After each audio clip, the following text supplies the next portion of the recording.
سوره آل عمران جزء 3 آیه 30 تا 37.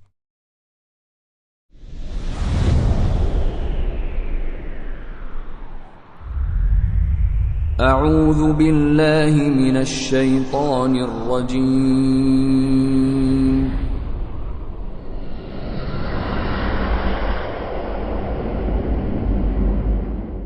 بسم الله الرحمن الرحیم.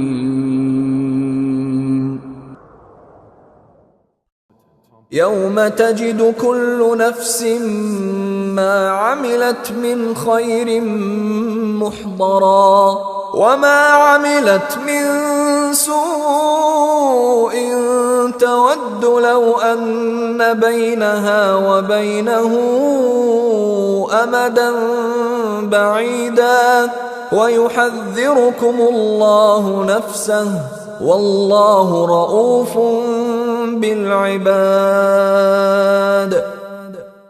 روزی که هر کس آنچه را از خیر و نیکی انجام داده و آنچه از بدی مرتکب شده حاضر شده می یابد و آرزو می کند ای کاش میان او و آن کارهای بد فاصله ای دور بود و خداوند شما را از کیفر خودش برحذر می دارد و در عین حال خدا به بندگان مهربان است.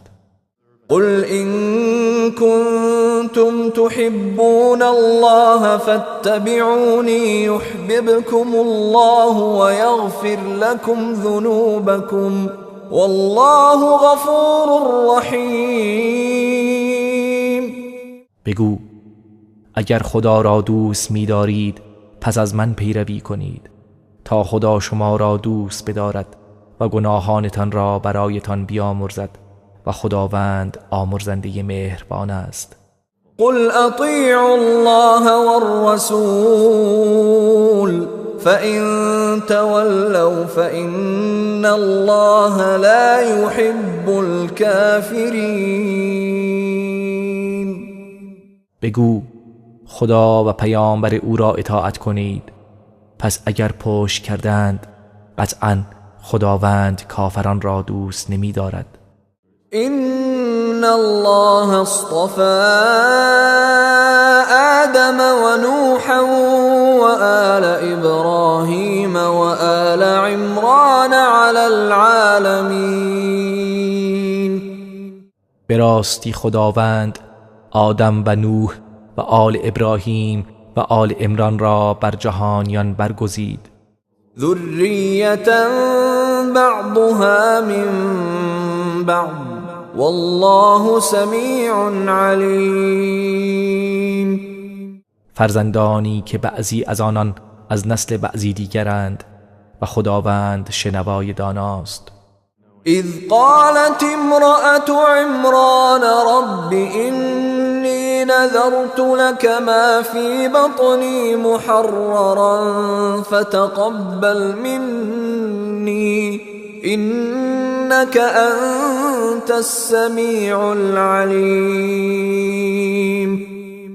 هنگامی که همسر عمران گفت پروردگارا من آنچه را در شکم دارم برای تو نذر کردم که آزاد باشد پس از من بپذیر که تو خود شنوای دانایی. فلما وضعتها قالت رب إني وضعتها أنثى والله أعلم بما وضعت قالت رب إني وضعتها أنثى والله أعلم بما وضعت وليس الذكر كالأنثى وإني سميتها مريم وإني أعيذها بك وذريتها من الشيطان الرجيم. پس هنگامی که او را بزاد گفت پروردگارا من او را دختر زاده ام و خدا به آنچه او زاییده داناتر بود و پسر همانند دختر نیست و من او را مریم نام گذاردم و من او را و فرزندانش را از شر شیطان رانده شده به تو پناه میدهم. فتقبلها ربها بقبول حسن وأنبتها نباتا حسنا وكفلها زكريا كلما دخل عليها زكريا المحراب وجد عندها رزقا قال يا مريم أنى لك هذا قالت هو من عند الله إن الله يرزق من يشاء بغير حساب. آنگاه پروردگارش او را به طرز نیکویی پذیرفت و به طرز شایسته ای او را رویانید و کفالت او را به زکریا سپرد. هرگاه زکریا وارد محراب او می شد نزد او غذا و رزقی می یافت. زکریا می گفت ای مریم این از کجا برای تو آمده است؟ مریم می گفت این از جانب خداست که خدا به هر کس بخواهد بیشمار روزی می دهد.